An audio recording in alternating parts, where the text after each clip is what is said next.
Hello friends, welcome to my channel. मैं हूं डोजी, assistant professor in education. So आज का जो टॉपिक है हमारा वो है types of evaluation. So friends, types of evaluation जानने से पहले हम लोग को ये जानना चाहिए कि what is the meaning of evaluation. So evaluation is a process of determining to what extent the educational objective have been achieved by the student और नॉट। तो इवैल्यूएशन एक ऐसा प्रोसेस है जहाँ पर हम डिटरमाइन कर सकते हैं कि टू व्हाट एक्सटेंट जो हमारा जो एजुकेशनल ऑब्जेक्टिव पहले से प्रीफिक्स रहता है वो कितना दूर हम हासिल कर चुके, वो स्टूडेंट कितना दूर तक उसका जो एजुकेशनल ऑब्जेक्टिव वो हासिल किया, वो होता है evaluation. So it is making judgment about something or someone. It is always subjective in nature, whereas measurement is objective in nature and it is qualitative in nature. So evaluation is always qualitative in nature, whereas the measurement is quantitative in nature. So उसके बाद हमको ये जानना है कि evaluation का एक definition है जो कि ग्रॉनलॉन एंड लीन ने दिया था। So according to Gronlund and Robert L. Lean, evaluation is a systematic process of collecting, analyzing, interpreting information to determine the extent to which pupils are achieving the instructional objective.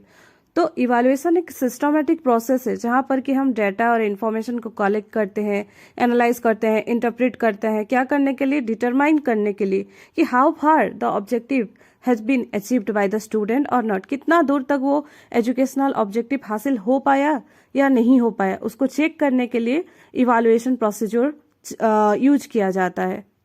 सो यही था definition which is given by Gronlund and Robert L Linn. Michael Scriven, 1967, coined the terms formative and summative evaluation in relation to curriculum program evaluation. So, Michael Scriven 1967 में first time coin किया था दो term जो है कि formative evaluation and summative evaluation. ये अक्सर आता है नेट जेआरएफ के एग्जाम में हमारा। Then the types of evaluation. So जो इवैल्यूएशन का टाइप्स है वो 4 प्रकार का है, ठीक है। One is placement evaluation, formative evaluation, diagnostic evaluation, and the last one is summative evaluation. Okay. So first हम जानते हैं what is placement evaluation. Placement evaluation is designed to place the right person in the right place. तो हमारा जो placement का job आता है तो राइट पर्सन को हम जब राइट प्लेस पे असाइन करते हैं वो उसके अंदर आता है placement evaluation. It ensure the entry behaviour of the pupils. Pupils का मतलब स्टूडेंट होता है, ठीक है। जब भी हम एंश्योर करते हैं प्यूपिल का एंट्री बिहेवियर को, वो प्लेसमेंट इवैल्यूएशन के अंदर आ जाता है। And it also check the previous knowledge of the student. Student को पहले से क्या पता है, उसके पास क्या नॉलेज है पहले से एग्जिस्ट करता है, वो भी टेस्ट करता है placement evaluation. And this evaluation is also helpful for the admission purpose. हम लोग इसको एडमिशन प्रोसीजर और एडमिशन पर्पस के लिए भी यूज कर सकते हैं। देन प्लेसमेंट इवैल्यूएशन का जो एग्जाम्पल है like entrance examination, aptitude test, medical examination, engineering examination, all these are coming under the placement evaluation. So these are all coming under placement evaluation, which is the first type of evaluation procedure. Then the second one is formative evaluation. Okay.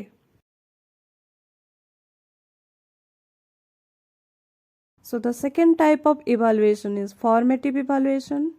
So formative evaluation is used to monitor the learning progress of the student during the period of instruction.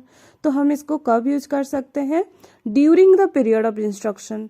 Okay. तो क्या करेंगे? Monitor करेंगे student का जो learning progress है, वो कितना सीखा है, वो कहाँ पे हम उसको चेक कर सकते हैं, मॉनिटर कर सकते हैं फॉर्मेटिव इवैल्यूएशन में। और कब कर सकते हैं?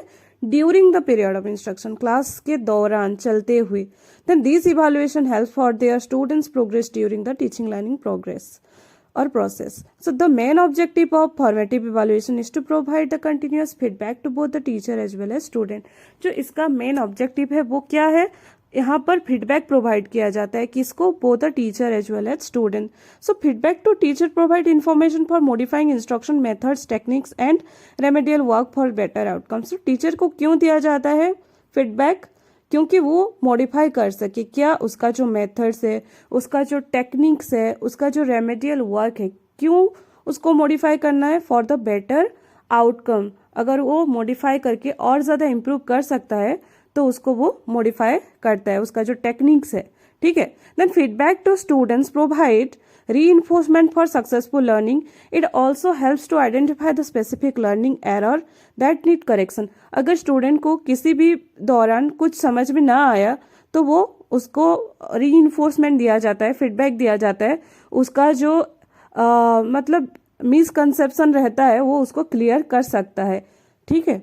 Then it occurs at the end of a topic और यूनिट और चैप्टर। ये कब होता है? जबकि हमारा एक टॉपिक खत्म होता है या फिर एक चैप्टर खत्म होता है। लाइक जो एग्जाम्पल है class test, unit test, internal examination etcetera.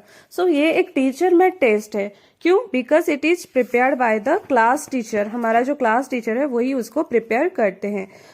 Formative evaluation also help a teacher to check the pupil progress from time to time.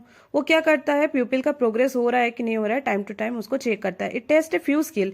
यहाँ पर few skill चेक किया जाता है and it is prepared from a limited area. ये एक limited area से prepare किया जाता है। The third type of evaluation is diagnostic evaluation. So it is concerned with identifying the learning difficulties और weakness of people during the instruction. जब भी class चल रहा होता है उसी के टाइम हम अगर स्टूडेंट्स का लर्निंग डिफिकल्टीज क्या है, उसका वीकनेस क्या है, उसको आइडेंटिफाई करते हैं तो वो आ जाता है डायग्नोस्टिक इवैल्यूएशन के अंदर। इट ट्राइज टू लोकेट और discover the specific area of weakness of ए प्यूपिल। अगर सपोज प्यूपिल का कुछ वीकनेस है, सपोज उसका वीकनेस मैथ है, तो मैथ के किस चैप्टर पे उसका मतलब प्रॉब्लम है उसको हम डिस्कवर और लोकेट करेंगे यहाँ पर।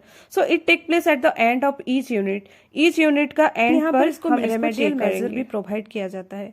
सो according to ground learned, formative evaluation provide faster treatment for learning problems, whereas diagnostic evaluation search for the underlying cause of those problems that do not respond the first treatment. So यहाँ पर क्या कहा जाता है? ग्राउंडलर्न बोला है कि जो हमारा फॉर्मेटिव इवैल्यूएशन है वो है फास्टर ट्रीटमेंट प्रोवाइड करता है, whereas डायग्नोस्टिक इवैल्यूएशन क्या करता है? उसके अंदर क्या कॉज है उसको बाहर निकालता है, ठीक है। So diagnostic evaluation helps to identify the strength and weakness of a people, which is the very important aspect in the teaching learning process. Last type of evaluation is summative evaluation. Summative evaluation done at the end of course of instruction and to know to what extent the objective have been achieved by the student or not. It occurs at the end of instruction. जब भी हमारा semester का course और syllabus खत्म होता है तभी summative evaluation occur करता है। Then the main objective of summative evaluation is to provide grading to the pupils. इसका जो मेन ऑब्जेक्टिव है वो ग्रेडिंग प्रोवाइड करना है प्यूपिल को, and it is one type of standardise test. It is one type of standardized test because it is prepared by the subject expert, क्योंकि ये subject expert के द्वारा प्रिपेयर किया जाता है। इसका एग्जाम्पल हो सकता है annual examination, semester examination, traditional based exam जो भी है।